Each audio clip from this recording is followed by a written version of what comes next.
ota-onasidan alohida yashaydigan 17 yoshli qizning bir kuni qanday o'tadi, bu sizga qiziqmi? Keling ko'rsatib beraman. Ertalab turishim bilan nonushta qilishga harakat qilaman, chunki qornim juda ham ochqab ketadi. Bugun menda zal bor edi.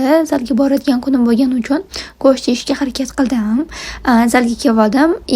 Bugun yelkaga ishlaymiz. 1,5-2 soat davomida zalda bo'laman. Zaldan chiqib pitsa yeyishga bordim, chunki rost yegim kelayotgandi.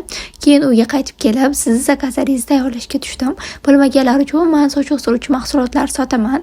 12 viloyat bo'ylab tez pochta orqali Toshkent shahri bo'ylab esa Yandexdan chiqazib beraman va sizni xursand qiladigan yangiligim bor.